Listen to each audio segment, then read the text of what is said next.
이 이사야서는 묵시문학적 성격을 가지고 있습니다. 묵시문학이라면 대표적인 것이 요한계시록이죠. 특히 우리가 지금 보고 있는 24장부터 27장까지는 구약의 계시록이다 그렇게 부르는 부분인데, 요한계시록처럼 장차 있을 일에 대한 예언을 하고 있는 그런 본문입니다. 이런 묵시문학의 특징 가운데 하나가 갑작스러운 이 장면 전환, 관점의 전환이라고 할 수 있습니다. 이를테면 장면이 갑자기 바뀝니다. 땅의 일을 이야기하다가 갑자기 하늘에서 벌어진 이야기를 하고, 또 하늘에 있는 이야기를 하다가 갑자기 또 땅에 있는 이야기를 하고, 마치 여러분 우리가 영화나 드라마를 보면 어떤 긴박한 장면에서 어떤 그 두 장면, 예를 들면 두 사람이 만나는 장면이 있는데 그 장면을 보여주다가 갑자기 그 시간 이 두 사람의 집에서 어떤 일이 벌어지는가 그 장면을 보여주다가 또 두 사람 만나는 장면 보여주고 이런 식으로 장면이 갑자기 왔다 갔다 이 전환을 하면서 아주 긴박감을 불러일으키는 그런 어떤 그 장면 전환이 있죠. 마치 그런 것처럼 땅에서 벌어지는 일을 예언하다가 갑자기 그때 하늘에서는 어떤 일이 벌어지고 있는가를 장면 전환해서 보여주고 이런 어떤 갑작스러운 장면 전환이 있는 것이 묵시문학의 특징 가운데 하나입니다. 오늘 본문이 어떤 면에서는 그렇다고 할 수 있습니다. 여러분, 어제 우리가 본 것처럼 1절에서 13절까지는 온 땅, 온 세상에 하나님의 심판이 있을 것이다. 그래서 이 무서운 하나님의 심판에 대한, 그래서 온 땅, 한두 나라가 아니라 모든 세상에 대한 심판이 있을 것이다 하는 것을 예언을 했었습니다. 그러다가 오늘 본문 14절에서는 갑자기 찬양이 나오죠. 무리가 소리를 높여 부를 것이며 여호와의 위엄으로 말미암아 바다에서부터 크게 외치리니. 그러니까 여러분, 지금 어제까지는 하나님의 심판, 무서운 심판이 이 땅에 임한다 이 장면을 보여주다가 오늘 본문 14절부터는 그 심판이 이루어지는 그때에 한쪽에서는 찬양하는 무리가 있다. 소리를 지르면서 하나님의 심판을 기쁨으로 노래하는 그런 사람들이 있을 것이다는 그런 예언을 하고 있습니다. 그래서 14절 15절 보면 무리가 소리를 높여 부를 것이며 여호와의 위엄으로 말미암아 바다에서부터 크게 외치리니 그러므로 너희가 동방에서 여호와를 영화롭게 하며 바다 모든 섬에서 이스라엘의 하나님 여호와의 이름을 영화롭게 할 것이라. 땅끝에서부터 노래하는 소리가 우리에게 들리기를 의로우신 이에게 영광을 돌리세 하도다. 여러분, 심판을 보고 찬양하는 무리들이 있다는 말이에요. 여러분, 심판은 무서운 거 아닙니까? 최후의 심판 이러면 벌써 우리 마음이 덜컥 겁이 나고 무서운데, 그런데 그 무서운 심판이 이루어질 때 노래하는 사람이, 찬양하는 사람, 기쁨으로 하나님의 영광을 노래하는 그런 사람들이 있을 것이다. 여러분, 심판을 찬양하는 이 사람들은 누굽니까? 그것은 아마도 심판을 벗어난 사람들, 하나님의 은혜로 구원받고 의의 승리를 그동안 간절히 기도하고 있던 그런 사람들이 마침내 하나님의 악에 대한 심판이 이루어지는 것을 보면서 노래하고 찬양하고 하나님께 영광을 돌리는 겁니다. 어쩌면 이것은 이미 하늘에 올라가 있는 성도들일 수도 있습니다. 어찌됐건 심판이 두렵지 않은 사람들, 오히려 심판이 기쁘고 고맙고 감사한 사람들이 있다. 여러분, 온 세상에 임하는 하나님의 심판 두려워하지 아니하고 오히려 감사하고 찬양하는 사람들이 있다는 사실을 오늘 본문은 우리에게 알려주고 있습니다. 여러분, 악이 결국 심판당할 때 여러분 이거 기쁜 일 아니겠습니까? 그동안 하나님 계신 줄 모르고 교만하고 방자해서 하나님을 모욕하고 무시하던, 그래서 헛된 우상을 섬기면서 하나님을 모욕하던 여러분 그런 무리들이, 그런 죄인들이 심판받는 것은 의인들이 그것을 보면서 감사하고 하나님께 찬양하며 마침내 하나님 저 악을 심판하시는군요 하고 영광 돌리는 일 아니겠습니까? 근데 여러분, 이 기쁨과 또 이 찬양에 참여하는 사람이 되려면 어떻게 해야 되겠습니까?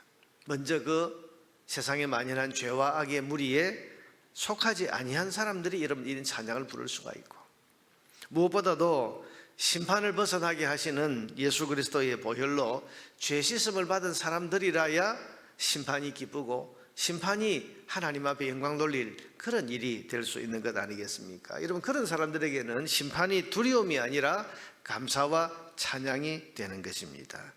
사랑하는 여러분, 땅에 임하는 심판이 두려움이 아니라 감사와 찬양이 되는 저와 여러분 되기를 바랍니다. 마지막 날을 보면서 혹은 심판을 보면서 하나님의 의가 이루어지는 것을 보면서 여러분 기뻐하고 감사하고 찬양. 그래서 우리는 그런 이야기 하죠. 예수님 다시 오신다. 재림의 그날이 정말 두렵고 무서운 날이 될 사람들이 있을 것이고, 주님 다시 오시는 재림의 그날을 간절히 소원하면서 마라나타, 주님 빨리 오시옵소서, 어서 오시옵소서. 그러다 주님 오시면 할렐루야, 주님의 재림을 기쁨으로 맞이하는 사람이 있을 것인데, 어떤 사람이 되어야 하겠는가? 주님의 재림이 두렵지 않고 주님의 재림이 그야말로 기쁘고 감사하고 기다리던 드디어 주님이 이제 하나님 나라를 완성하시는구나 하고 기뻐하는 그런 사람이 되어야 하지 않겠습니까? 여러분의 가족, 여러분의 친척, 여러분의 자녀, 이웃도 심판이 두렵지 않은 구원의 백성이 될 수 있기를 주의 이름으로 축복합니다. 여러분, 예수 믿는 게 이렇게 중요한 거죠. 언젠가 온 땅에 임하게 될 심판, 그 심판이 결코 두렵지 않고 기뻐하며 맞이하는 사람들, 그 사람들은 바로 예수 믿는 사람들이기 때문입니다. 그러면 우리가 신앙을 가지고 예수 믿는 이 믿음 가지고 이 땅을 사는 것이 여러분 얼마나 귀하고 얼마나 중요한 일이겠습니까? 여러분, 심판은 반드시 있을 것입니다. 그런데 그 심판이 두려움이 되어서는 안 됩니다. 심판이 감사와 기쁨과 하나님께 영광 돌리는 그런 일이 될 수 있어야 할 것입니다. 그런데 이사야는 16절 이제 중반부터 그러나 나는 이르기를, 이게 뭡니까? 이사야는 그 영광의 장면, 심판이 이루어지면서 하나님을 찬양하는 이 영광의 장면을 보다가 다시 현실을 보니까 기가 막히는 거죠. 16절 하반절에 보니까 그러나 나는 이르기를, 나는 쇠잔하였고 나는 마음이 지금 너무 힘들고 아프다, 그런 말이에요. 내게 화가 있도다. 왜? 배신자들은 배신하고 배신자들이 크게 배신하였도다. 땅의 주민아, 두려움과 함정과 올무가 네게 이르렀나니. 이게 뭐죠? 여러분, 현실을 보니까 이런 하나님의 심판이 있는 줄 모르고 여전히 하나님을 떠나 있는 이 사람들을 볼 때에 마음이 쇠잔하고 또 쇠잔해졌다. 너무 아프고 힘들다, 그런 말이죠. 여러분, 하나님의 심판을 미리 보는 사람들은 지금 그 하나님의 심판이 있는 줄을 모르고 여전히 하나님 모욕하고 여전히 하나님 배신하고 여전히 하나님 앞에 바로 서지 못하는 그 인생들을 보면 마음이 힘든 거죠. 지금 이사야가 그 마음을 표현하고 있는 겁니다. 여러분, 구원받지 못한 가족, 또 친지를 둔 사람들의 마음이 이렇지 않겠습니까? 지금 주님 오실 날이 다 돼가고 세상의 심판은 반드시 있는데, 여러분, 심판이라는 것은 우리가 크게 두 가지로, 우리가 하나님 앞에 먼저 가서, 다시 말하면 우리 죽어서 우리 영혼이 하나님 앞에 가서 심판받는 그런 죽음 이후의 심판이 있고, 또한 주님께서 이 땅에 마지막 최후의 심판하시기 위해서 이 땅에 재림하셔서 세상 모든 나라와 모든 사람들을 심판하시는 그런 최후의 심판이 있는데, 어떤 심판이든 그 심판 앞에 놓여져 있는 그런 가족, 그런 친지, 내 이웃을 볼 때에 여러분, 이사야와 같은 마음이 쇠잔하고 또 쇠잔했다. 여전히 하나님 계신 줄 모르고 여전히 심판이 있는 줄 모르고 마음이 쇠잔한 거죠. 그러므로 여러분, 우리가 사랑하는 이들을 위한 구원을 위한 기도 끊임없이 계속되어야 되고, 그 구원의 은혜를 베풀어 주시기를 소원하면서 하나님 앞에 간절하게 늘 기도하면서 반드시 속히 복음을 잘 전하고 주님 앞으로 잘 인도하는 이 일을 우리가 계속하고 절대 포기하지 말아야 할 것입니다. 여러분, 19절 이하에서는 이 심판이 잠시 임하는 환난 정도가 아니고 온 세상과 하늘의 악한 영들까지 다 심판하시는 무서운 심판이 된다 는 것을 예언합니다. 21절 이하 19절에 보니까 땅이 깨지고 깨지며 땅이 갈라지고 갈라지며 땅이 흔들리며 땅이 취한 자같이 비틀비틀하며, 21절에 보니까 그날에 여호와께서 높은 데에서 높은 군대를 벌하시며 땅에서 땅의 왕들을 벌하시리니. 여러분, 높은 데에서 높은 군대를 벌하신다, 이것은 하늘에서 악한 영의 세력들까지 다 심판하신다, 그런 말이죠. 여러분, 세상에 대한 심판은 반드시 있게 될 것입니다. 그래서 22절에 보니까 그들이 죄수가 깊은 옥에 모임같이 모이게 되고 옥에 갇혔다가 여러 날 후에 형벌을 받을 것이. 여러분, 그래서 요한계시록에 보면 하나님께서 장차 마지막 최후의 심판하시기 위해서 이미 옥에 가두어두고 그 심판의 날을 준비하는 그런 사람들이, 그런 세력들이 있다는 것 말씀하시고, 23절에 보면 그때에 달이 수치를 당하고 해가 부끄러워하리니, 전 우주적인 심판입니다. 이는 만군의 여호와께서 시온산과 예루살렘에서 왕이 되시고 그 장로들 앞에서 영광을 나타내실 것입니다.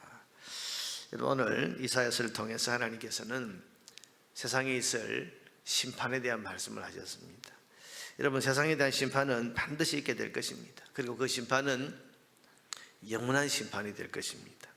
그 심판이 두려움이 되지 않고 찬양과 감사가 되는 그런 자리에 우리는 설 수 있어야 할 것입니다. 뿐만 아니라 우리의 가족, 우리의 자녀, 우리의 이웃도 오늘 이 무리들처럼 하나님의 심판을 보면서 감사하고 찬양하고, 하나님께서 시온산 예루살렘에 우뚝 왕이 되셔서 이제 온 세상을 통치하시는 그날을 간절히 기쁨으로 바라고 사모하면서 그 날이 이루어지는 오는 것을 보게 될 때에 감사와 찬양과 할렐루야, 하나님 앞에 영광 올려드리는, 여러분, 그런 자리에 우리 모두가 설 수 있어야 되지 않겠습니까? 심판이 두려움이 되지 않고 심판이 감사가 되는, 심판이 찬양이 되는 그런 자리에서는 저와 여러분 또한 여러분의 모든 사랑하는 가족들 될 수 있기를 주의 이름으로 축복합니다.